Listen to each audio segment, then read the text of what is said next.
Hello there, welcome to Planet America. I'm John Barron. I'm Licciardello, and boy, do we have a situation. After the Supreme Court struck down President Trump's sweeping tariffs, the fallout continues. A defiant President Trump is pressing ahead with a new round of tariffs today. He's now increasing global tariffs to 15%. Is this a problem ahead of the midterms? Yeah, probably. America's highest court has thrown out Trump's tariffs as Congress has questioned Epstein's billionaire backer. We're also going to look at what's next for Trump's immigration enforcement plans, but first...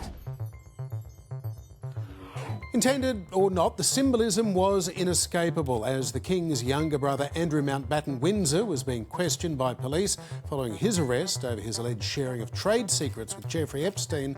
In Washington, D.C., a giant banner of President Trump was being unfurled on the US Justice Department building. Similar banners have appeared in recent months at the Department of Labor and the Department of Agriculture, but unlike them, the Justice Department is supposed to operate independently of the President. So it's curious timing, given the DOJ and the Attorney General, Pam Bondi, stand accused of covering up the Epstein scandal to protect the President and his powerful friends. Hey, by the way, do you know where the President was when that Trump banner was unfurled? Tell me.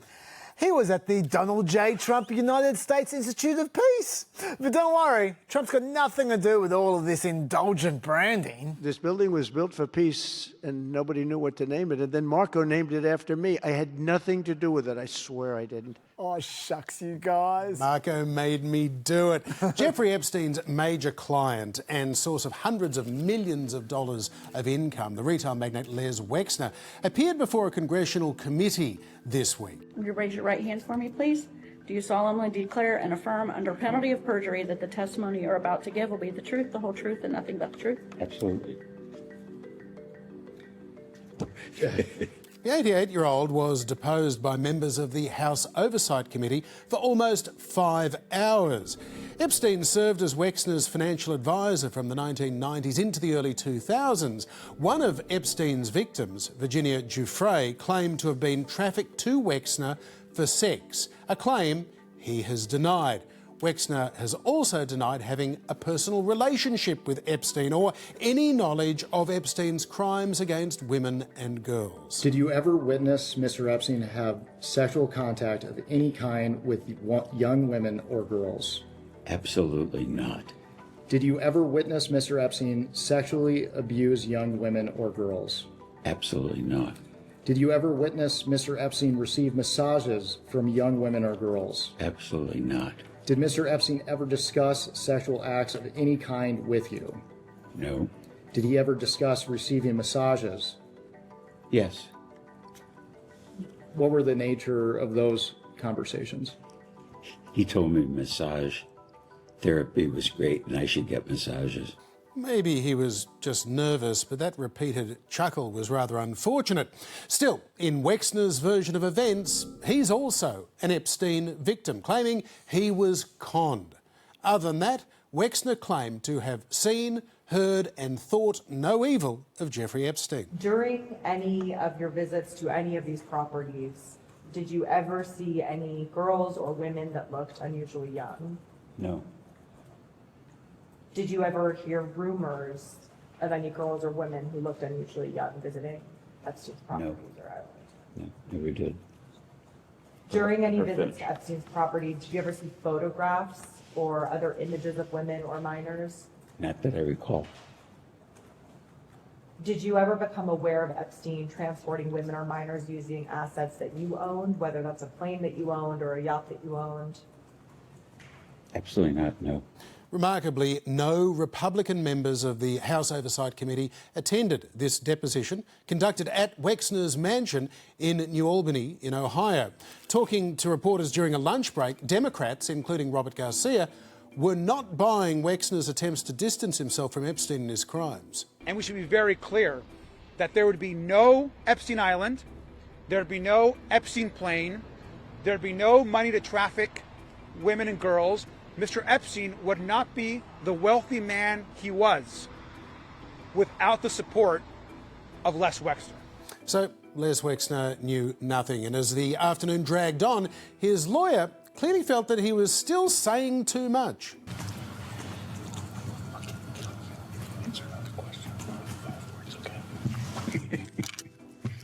answer the question. Okay. This deposition did reveal some interesting things, though. Congressman Garcia asked Wexner if the Department of Justice or the FBI had ever contacted him to ask him about Epstein and his crimes. Wexner said no, they had not. Let that sink in for just a moment. Epstein's financial backer has never been interviewed by either the FBI or the US Department of Justice. Wow. The US authorities have certainly not been overly aggressive in their investigations, John, but even in the UK, it's not the sexual abuse that they're pursuing. The suspect, formerly known as Prince, is being investigated for allegedly sharing confidential government information with Jeffrey Epstein when Andrew worked as a trade envoy. And they might not even be able to make that case. It's notable that no actual charges have been laid on Andrew as yet. But meanwhile, the US Department of Justice seems to not even be going that far. This week, as demanded by the Epstein Files Transparency Act, the DOJ released a list of all government officials or politically exposed people whose names appear in the Epstein files at least once. But rather than simply limiting themselves to those important names, they chose to release a selected list of seemingly any celebrity whose name appears at least once in the files for any reason whatsoever. So that's how this list of potential Epstein collaborators included names such as Fidel Castro, Kurt Cobain, Princess Diana, Janis Joplin, Marilyn Monroe, and Elvis Presley. Look, I don't know if Marilyn Monroe might have conspired with an 8-year-old Jeffrey Epstein before she died, but while that may or may not have been happening, one person was supposedly definitely not implicated. I have nothing to hide. I've been exonerated. I have nothing to do with Jeffrey Epstein. They went in hoping that they'd find it and found just the opposite. I've been totally exonerated. Trump robotically repeating "I was totally exonerated" 4 times in 30 seconds really brought back that Mueller report vibe, I thought. There was no collusion with Russia. There was no obstruction, and none whatsoever. And it was a complete and total exoneration. And just a reminder, that wasn't true then either. And what about total exoneration? Did you actually totally exonerate the president? No. Now, in fact, your reports expressly states that it does not exonerate the president. It does. But you can understand why Trump would be keen to get that exoneration message out there, because this week, some of the accusations against Trump are beginning to gain some attention, like this one here. Redacted, stating that Epstein introduced her to Trump, who subsequently forced her head down to his exposed penis, which she subsequently bit. In response, Trump punched her in the head and kicked her out. Date range 1983 to 1985. Redacted would have been 13 to 15 years old. That is all obviously alleged. What makes that allegation so special, though? People can make up any allegation after all. Well, there were a few things. First of all, this allegation didn't just consist of a victim statement to the FBI, but also a corroborating statement from a friend who the victim supposedly told decades ago. Also, at least the FBI believed that she provided enough preliminary information to warrant a follow-up interview. Now, to be fair to Trump, the complainant said she never wrote any allegations down, that she only told 2 people about the alleged abuse, her now dead mother and her friend, and she never kept a diary or anything that might support her case. But someone with identical biographical details as the complainant filed a lawsuit against Jeffrey Epstein a few years back, and his estate settled that lawsuit in 2021. And furthermore, it turns out that according to reports, the FBI actually spoke to this woman at least on 4 separate occasions. But the records of those interviews seem to have mysteriously been removed from public viewing, despite the Epstein Files Transparency Act stipulating specifically that they're supposed to be publicly available. So that is interesting. And here's another allegation from someone else. Redacted remembers Epstein introducing her to Trump, saying, "This is a good one, huh?"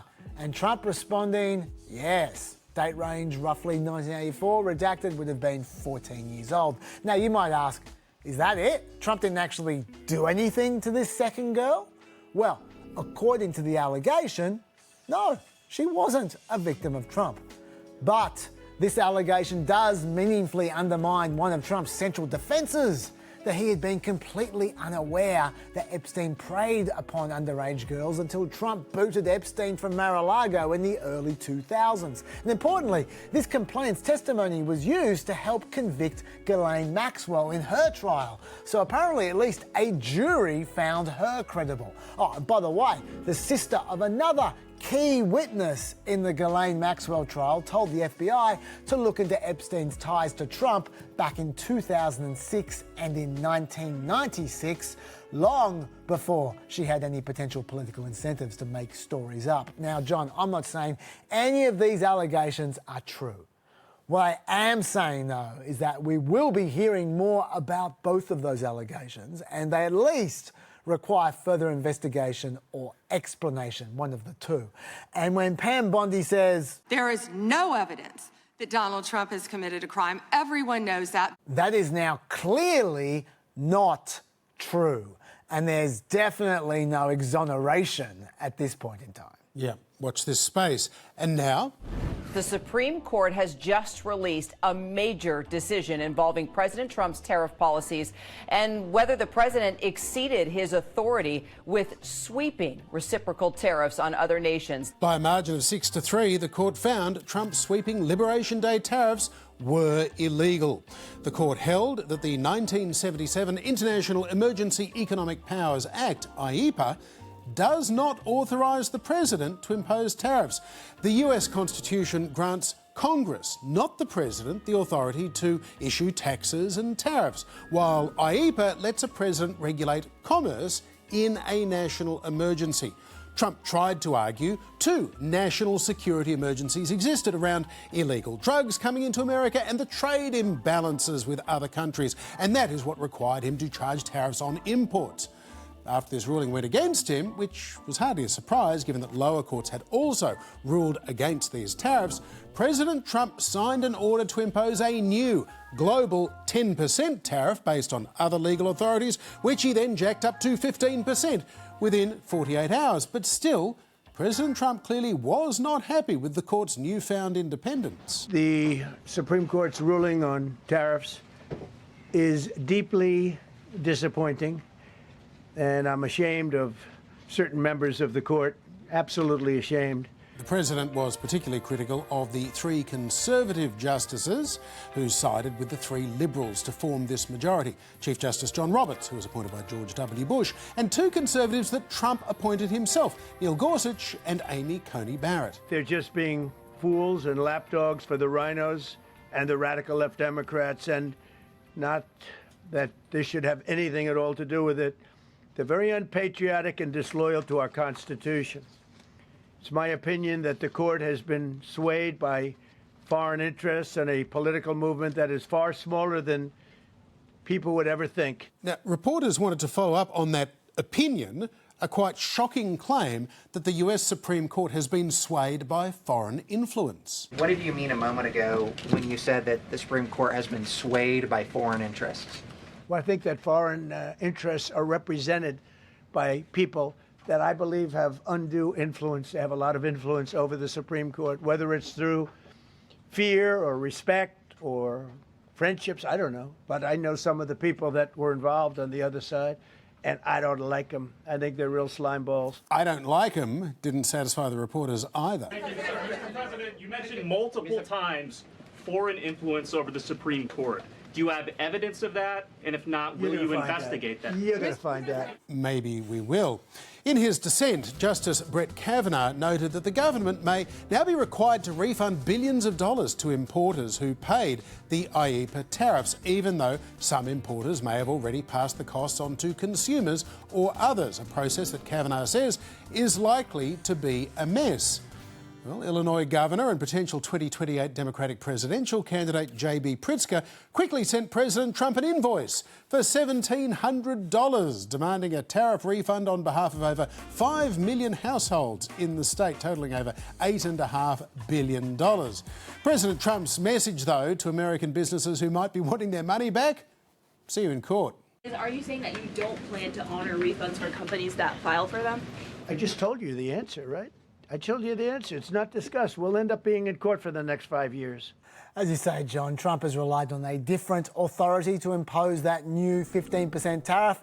It's called Section 122, and it only allows him to place tariffs up to 15% for 150 days before Congress has to agree to them. So that's only a short-term solution for him. But look, Trump's going to have other options after that to extend many of the tariffs further. There's a lot of little tariff laws out there. Honestly, though, if I was him, I'd take the L gratefully. These tariffs haven't been as inflationary as many of us worried about. That is true. Inflation has just been 2.4% over the last 12 months. But the tariffs haven't done any good either. Trump says that threatening tariffs has led to commitments for more than $18 trillion in investment, but the administration has only announced $9.6 trillion in promises, and almost all of those promises were either already happening or a vague, unenforceable promise that's probably going nowhere. Only $128 billion out of the $18 trillion of supposed investment was actually attached to a specific project. So maybe just 1% of those promises were any good. Trump, though, said that tariffs were chiefly about reducing the goods trade deficit. That was, as you said, what his supposed national emergency was about that justified the tariffs in the first place. The trade deficit. Now, no actual economist cares about the trade deficit, but regardless, last year, with all of these tariffs whizzing around, the goods trade deficit increased to a record high $1.2 trillion. And by the way, the last time Trump imposed a bunch of tariffs to close the trade deficit in 2017, the trade deficit increased from $481 billion to $679 billion. It's more complicated than he thinks.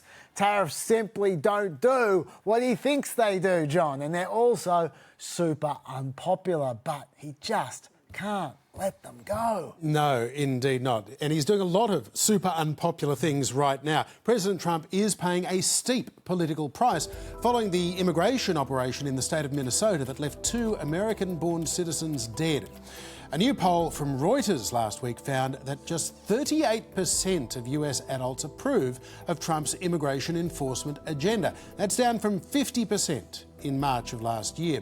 In less than a year, one of Donald Trump's strongest issues has become a liability. So, what will this mean as we head towards the midterm elections in November? Interestingly, actually, John, a number of those polls are showing that it's not Trump's attitudes towards immigration enforcement that are his problem. YouGov polling recently showed 51% of Americans said that they support Trump's goals on immigration policy. But in that same poll, only 27% said that they supported both his goals and his implementation. So Trump's problem is the implementation. It's how ICE and Border Patrol are conducting themselves, which makes this period of time quite interesting because the implementation is theoretically changing. A few weeks ago, Trump replaced noted hothead Greg Bovino as the leader of internal enforcement operations with Tom Homan, who is less into aggressive confrontation. Homan immediately started to coordinate constructively with local law enforcement in Minnesota, and it's that change that people are attributing to the end of Operation Metro Surge in Minnesota. They say Homan seems to have been more effective. So could that take care of Trump's immigration polling issues? Possibly not, because the problems don't end there. The legal system has also been left in utter disarray with the way Trump's deportation agenda is currently being carried out. Specifically, the administration simply isn't complying with a lot of court orders. One judge published a list of 96 court orders that ICE violated in 74 cases just in the month of January this year. And the judge was pretty sure he missed a few examples as well. He suggested that ICE likely violated more court orders in January 2026 than some federal agencies have in their entire existence. So that might not be a recipe for popularity either, John. And finally, the next phase of immigration enforcement, well, it involves a lot of detention. The administration apparently has a $38 billion plan to launch a new detention centre model that will expand detention capacity by 92,000 beds by September. Bear in mind, They already have a record detention capacity of 73,000 beds, up from 40,000 last year. So this would more than double the current record detention levels. And they'll create all this detention by building a bunch of mega centres that would house between 7,000 and 10,000 detainees. Bear in mind the current largest detention centre in the country only has 5,000 detainees. So it is an open question, John, where this is all going and how people will react to it. So many questions. Let's try and get some answers. For that, we spoke to one of America's leading immigration policy experts, senior fellow at the American Immigration Council, Dara. Dara, welcome back to Planet America. Do you think that these polls showing voters going sour on the Trump administration's handling of immigration enforcement are going to see a change in policy direction? No, and for a few reasons. First of all, and less importantly, yes, his numbers on immigration do look more like his poll numbers on other issues. For a while, the conventional wisdom was that it was somehow immune to, voters souring on his performance in other areas, and political gravity has kind of come for it a little. That said, compared to other issues, the Trump administration is still doing better on immigration than it is on other things, which is an incentive against them changing their approach on their signature issue as opposed to on, things where they have less strong preferences. But that gets to the second and more important point. This Trump administration is not like the first one.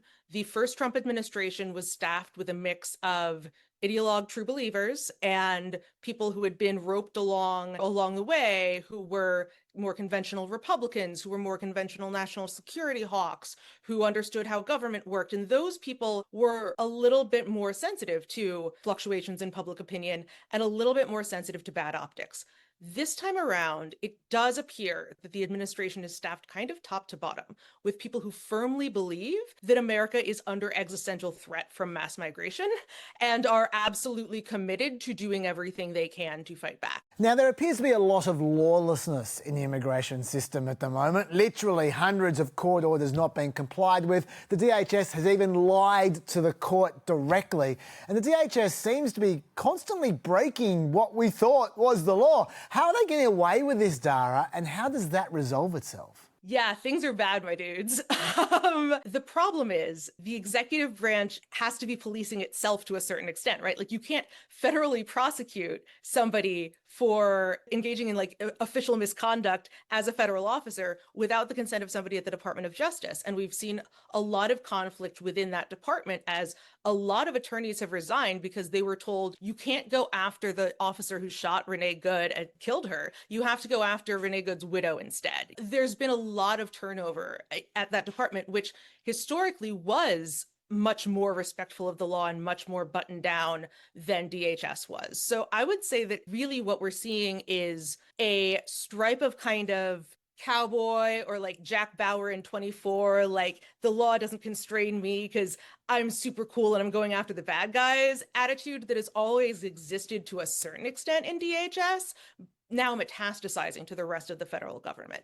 It's really hard to restore a culture of accountability once it's lost. And I think that when you see people in the US saying like abolish ICE or this can't be reformed or that kind of thing, that's one of the things that's being expressed, is that this has gone beyond anything that we could expect to get reined in. Dara, in your view, is what we saw in Minneapolis an example of poorly trained, poorly disciplined ICE agents creating chaos and indeed death? Or is it possible that was always kind of the intention, to go in there as a disruptive force? Institutions are made up of people, right? And so there are going to be a variety of approaches in any given institution, certainly in the people who have been working there since before January of 2025. The question is who you empower and who you marginalize. So I want to give you a little bit more of a walkthrough. I mentioned the policy that ICE now says it can enter homes without a warrant. That memo was written in May. It didn't become public knowledge until January when some whistleblowers went to Congress about it. One of the reasons that it took that long is because ICE didn't circulate the memo to all of its employees or even to all of its agents on the streets. selected people were told by their supervisors that there was a new policy, and then they were walked into the room where the memo was and told they could look over the memo, but they couldn't take it home. And it speaks to just how much of a culture of evading accountability has taken root, but it also speaks to the fact that the people who were doing this knew that not everyone in the agency agreed with them, and so they were taking deliberate steps to ensure that the people who were empowered were people who already agreed with them about what the agency should be doing. When people express concerns about the way this administration runs immigration, conservatives will sometimes say, well, you weren't concerned under Obama. He deported even more people and loads of them were not criminals and children were in detention and Obama even had the same guy doing it in Tom Homan. What do you see as the big differences between what happened under Obama and what's happening now? The thing that really distinguished the Obama administration from its immediate predecessor, the George W. Bush administration, was the expansion of connections with local law enforcement, specifically local jails. A lot of the people who got picked up under the Obama administration were picked up by local cops. That's not to say they were criminals. It's to say that if you were a local police department engaging in a little, let's say, light racial profiling, you had somewhere to send those people pretty quickly. So there's a really important difference, though. And historically, ICE has actually been of the position that they would really prefer to pick people up from jails than to go into neighborhoods where they don't necessarily know who's behind them, where they are going to be causing more disruption. This Trump administration has very deliberately done the opposite, right? It has, instead of allowing people to come and turn themselves in some cases, has gone and arrested them. They've made a very big deal about, again, the optics, the visuals of this. They really want immigrants to see neighborhoods being torn apart because they think that that's going to induce them to leave.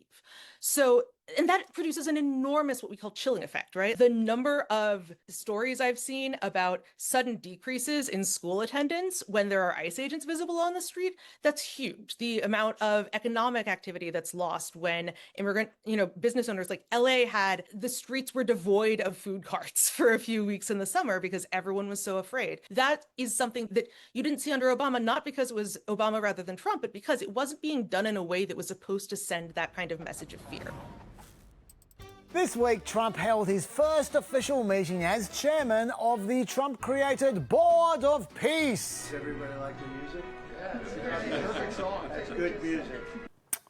Aside from the unfortunate fact that the citizens of nearly half the countries on the Board of Peace are banned from entering the United States, the only attendee who wasn't head of a country or a group of countries was FIFA President Gianni Infantino, seen here donning the red MAGA-style cap. Virtually everyone is the head of a country other than Gianni, but he's the head of soccer, so that's not so bad, right, Johnny? I like your job the best, I think. We did it together. Thank you, Johnny. Great guy.